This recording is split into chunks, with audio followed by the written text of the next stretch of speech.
ناظرین، یہ جو زمین جس پہ انسان رہتے ہیں، اس زمین پہ آدم کی تخلیق سے لاکھوں سال پہلے جنات اور سینکڑوں مخلوقات ساتھ ساتھ رہتی تھیں۔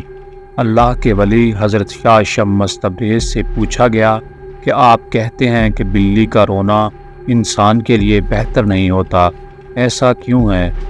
تو شاہ شمس تبریز نے فرمایا کہ آدم علیہ السلام کی تخلیق سے لاکھوں سال پہلے جب زمین پر جنات رہا کرتے تھے، کچھ مخلوقات سے جنات نفرت کرتے تھے تو کچھ سے پیار۔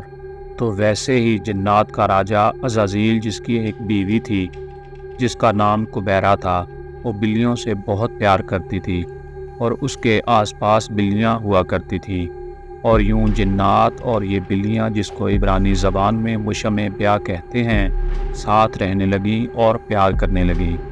اگر کوئی جانور بلیوں کی جتنی بھی نسل زمین پہ موجود تھی اسے کوئی تکلیف ہوتی تھی تو اس کا بدلہ جنات لیا کرتے تھے، لیکن جب اللہ نے جنات کی طاقت کو محدود کر دیا اور ان کے لیے صرف رات کو رکھ دیا تو یہ سلسلہ جانوروں اور جنات کا ٹوٹ گیا۔ لیکن کبیرہ نے کہا، اے میرے اللہ، ہمیں اتنا تنہا نہ کر، ہمیں اتنا اکیلا نہ کر۔ تو کچھ جانوروں کو یہ طاقت دی گئی کہ وہ جنات سے بات کر سکیں، ان کو دیکھ سکیں، اور ان جانوروں میں بلیاں بھی شامل ہیں۔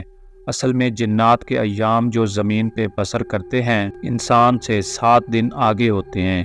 جو زمین پہ ہوتا ہے وہ 7 دن پہلے جنات دیکھ چکے ہوتے ہیں۔ تبھی جب کوئی مرنے والا ہوتا ہے، جس گھر میں انتقال ہوتا ہے، یا جو فرشتے آتے ہیں، اللہ نے بلی کی آنکھوں کو یہ طاقت بخشی ہے کہ وہ جنات کو دیکھ سکے، وہ فرشتہ موت کو دیکھ سکے۔ تو وہ درد والی آواز میں رونے لگتی ہے، یہ بتانے لگتی ہے کہ اے انسان، یہ زندگی جس کو تو ہمیشہ کے لیے سمجھتا ہے، یہ ہمیشہ ہمیشہ کے لیے نہیں ہے۔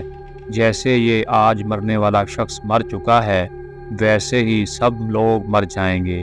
اپنے اعمال بہتر کرو۔ تو لوگوں نے کہا کہ اے اللہ کے ولی، اگر ہمارے گھر یا ہمارے آس پاس کوئی بلی روئے تو ہم کیا کریں؟ تو شاہ شمس تبریز نے کہا، تم حسب توفیق صدقہ دیا کرو اور 27 مرتبہ چاروں کل کا ورد کر کے اپنے اللہ سے دعا مانگا کرو، اللہ ہر پریشانی سے تمہیں محفوظ رکھے گا۔ اور اگر تم کسی بڑے سفر پہ جا رہے ہو اور اچانک سے بلی سیدھے راستے سے الٹے راستے کی طرف چلی جائے اور پھر مڑ کے تمہارے چہرے میں دیکھے تو سمجھ جانا کہ یہ اللہ کی مخلوق تمہیں اشارہ دے رہی ہے کہ تمہاری طرف کوئی خطرہ ہے۔ اس وقت بھی صدقہ دیا کرو اور فوراً 27 مرتبہ چاروں قل پڑھ کے پھر سفر کی طرف اپنے قدم بڑھایا کرو، اللہ تمہیں ہر آفت سے محفوظ رکھے گا۔ لیکن اگر بلی راستہ کاٹنے کے بعد مڑ کے نہ دیکھے تو اس کا مطلب یہ ہوا کہ وہ انجانے میں تمہارا راستہ کاٹ گئی، اس کا کوئی اور مقصد نہیں تھا۔